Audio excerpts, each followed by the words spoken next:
Hi, and welcome to our 2-acre world. Today we're going to be changing the oil on our HarvestRight freeze dryer vacuum pump. It's very important for the life of the pump that you monitor the condition of the oil as well as the number of batches on your machine. Today I'm going to show you how to do both as well as change the oil correctly. First thing we're going to do is disconnect the power cord from the back of the HarvestRight machine that goes to the pump as well as the vacuum line, and we'll take the pump to a little more convenient location to work on it. So to check the number of batches that your unit has run is kind of determined by the version that you have. I have version 5.5. I haven't upgraded the software to the 6.0. I know that a lot of people are doing it, but I also know there's a lot of hiccups with it. I'll probably upgrade after they get that all ironed out. In the meantime, on my system, they actually told me at the factory to hit this button up here, and I could see my number of batches, but all this did was get me into my functional testing, which is another video. It's how you check your machine for issues on the freezer, the heater, the vacuum, etc. But my number of batches was not in there, and it turns out on this version, if you have the same one, you're going to hit just the HarvestRight emblem in the middle, and there you're going to get your setup configuration. You can see that our batches completed is 32.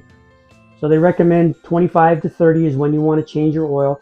When a scotch over, I'm sure it's not the end of the world, but that's how you find the number of batches that your machine has done, and also how many hours are on the pump and how many hours are on the system. That's also a good thing to see. Okay, so the first thing we're going to do before we get to our oil change is we want to warm up this oil a little bit. So I've got the vacuum pump just plugged into a wall outlet, and I'm with the switch off in the back, and I'm going to turn the switch on, and we're going to run it for a short period of time to warm that oil up. You don't want to go any longer than a minute. You want to be sure it's a minute or less to warm that oil up.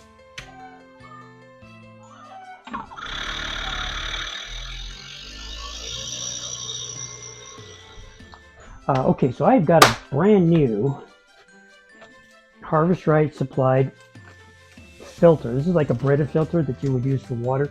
There may be some difference in the type of filter that they use. I'm not exactly sure. I haven't asked. So this is brand new out of the box. So we're going to figure out how to put this all together.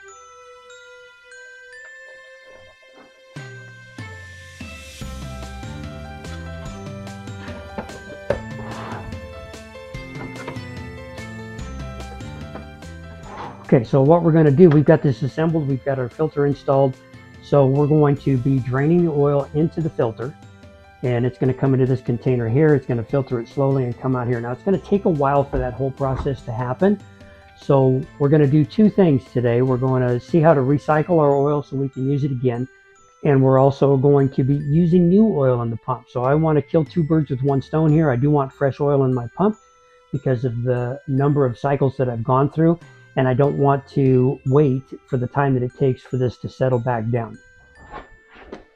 Okay, so what we're going to do is we're going to bring this to the edge here, and we're going to crack this drain valve open, and the oil is going to be coming out right here. So we want to make sure that that is far enough to the edge that we can make sure to get our oil into our filter. That looks pretty good. You can see that going there. And we'll let it run for a moment, and then when it starts to get low, we're going to, when we see the oil stopping, we're going to go ahead and tip the pump up a little bit to make sure we get that all out of there. So we'll compare the difference in the color to the oil coming out of this right now. When you look at it in the sight glass, it appears to be pretty clear, but seeing it coming out now, it looks a little colored. So we'll have to compare it to the fresh oil, and then we'll be able to see what the difference may be. So now that's starting to just trickle. We're going to go ahead and tip our pump.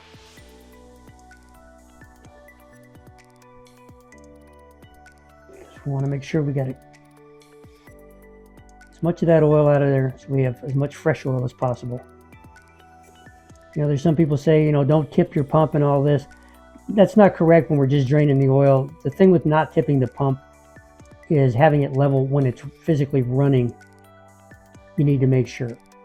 Otherwise, it could starve of oil and burn up your pump. These pumps right now are about, I think, $800. So you want to make sure you're maintaining them properly. All right, so that's just at just a drip right now with that tipped. So we'll go ahead and close that. All right, we're going to give it a little cleanup here. Make sure that's nice and snug. And you can see our oil there. And then eventually that's going to start dripping on through the filter as the filter gets primed and saturated. So what we're going to do now, we could simply take this off and refill our oil, but we're going to do a couple of extra things here, just in terms of keeping an eye on things. We're going to check the condition of the filter as well. This is the demister. It simply unscrews, which is really easy to do, but one of the first things you want to do to make it easier on you is remove this cover. This is a cover, as you can see it clicking up and down there. So it's latched in there. All right, so what you want to look for is on this oil can, the little drip that's coming out of there is going to point to this groove that's right here, and there's a groove on both sides. What you're going to do is you're going to put your fingers up underneath here on each side, and you're just going to pull out, and that thing's going to pop up. I'll do it again. You're just very gently, it takes very little, and you're going to notice that right here is going to be that slot that I showed you a picture of, and that slot's going to be lined up with this, which is going to be lined up with that drip on the oil, so that way you can make sure everything is lined up correct. I'll do it again. You're going to just put your fingers under there and just pull it slightest amount, and that's going to take the cover off. Okay, then we're going to be unscrewing it at this point, and that's just going to be by hand.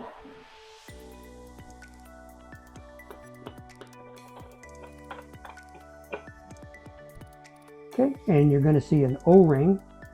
This one remained there. It needs to sit in there. I can leave it there for now. I'm fine with that so long as it remains. And what we're going to do is we're going to take this apart here so we can check the condition of the demister filter. Okay, so it's going to be a Phillips screw on the top of this, and when we remove this screw, there's going to be this is a rubber ring that's going to come off here.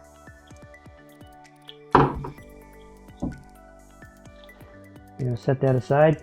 We don't have a lot of buildup or gunk or oil on that, so that's a good sign. And then for this part here, we're actually going to take a quarter is the best way to take this off, because it's a very wide slot. If you don't have a super wide screwdriver, because this piece is plastic, you're going to want to have something really wide to put in there. So let's grab a quarter. So I had to get a pretty good pair of pliers here. There we go. To break that loose. That was a little snug, just for future reference. And that's just going to spin out of there.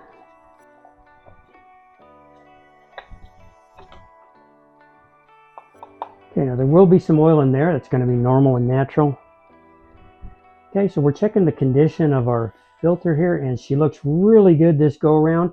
You can clean these. It's a soap and water process. Really simple. But for right now, we look like we're in pretty good shape. I'm going to clean it up a little bit.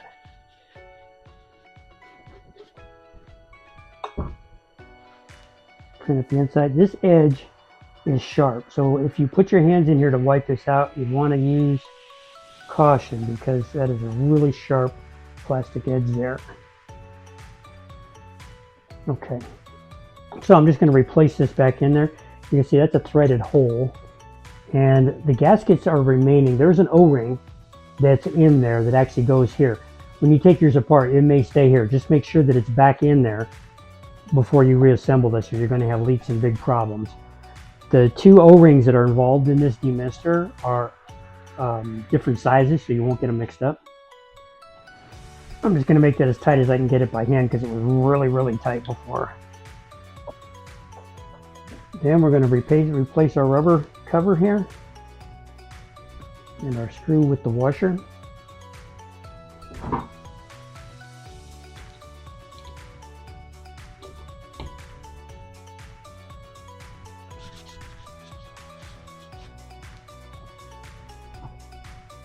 Okay, now this is going to go back in here.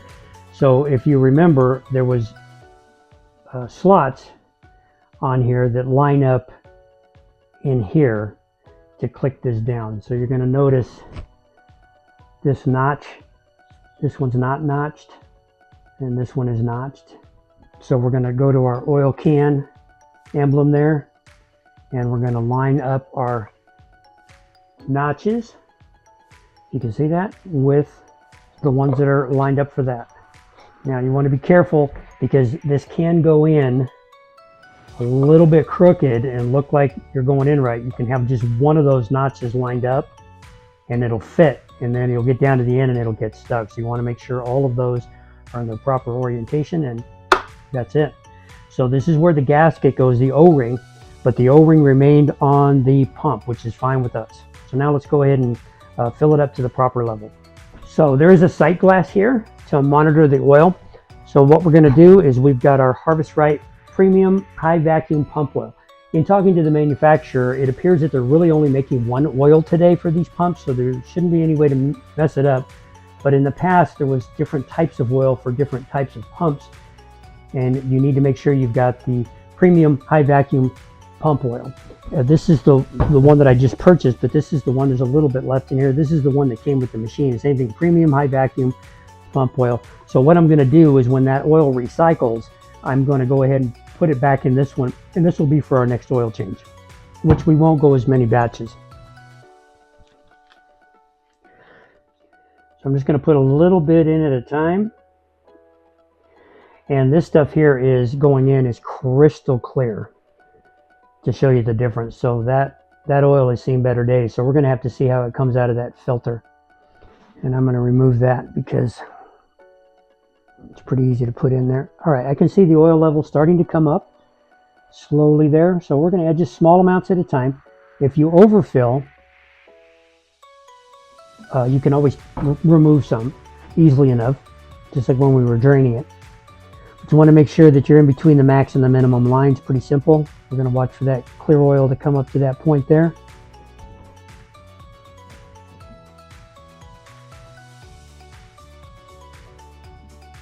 I'm putting in maybe at less than an ounce at a time, and it's coming up. It's right about here right now. And we'll let that settle and see how high that comes up. So even though the original oil looked fairly clear in the sight glass, it does not look clear at all in the filter. So you really got to pay attention to the number of batches, and it's my understanding that sometimes what you run can have an effect on the oil as well, if you have more acidic items, for example. So that's going to be right about halfway. So what I want to do is I'm going to stop there.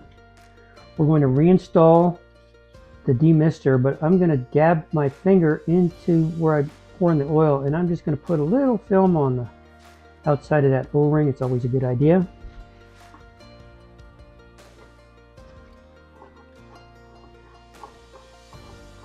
And this should thread in super, super, super, super easy. You see how free flowing that is. If there's any resistance at all, stop, because you're cross threading it, you're going to damage things. And that's going to probably be unfixable and take a new pump at $800 or $900. So we're just going to spin this on.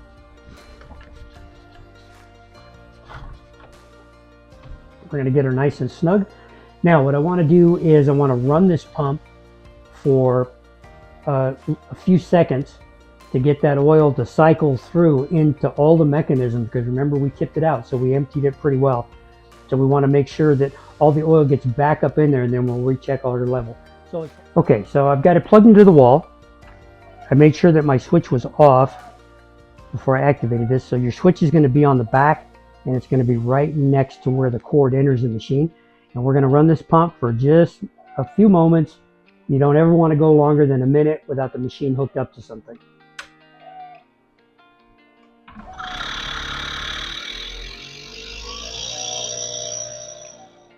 Okay, so what I'm going to do now is I'm going to let the oil settle back down and check my level and make sure that we're within that minimum maximum range. Some people say, you know, put it exactly halfway. This range is there for a reason, because that's a good range for the machine. So anywhere in there is going to be fine. You definitely don't want it below. minimum or above maximum, because you'll have some problems.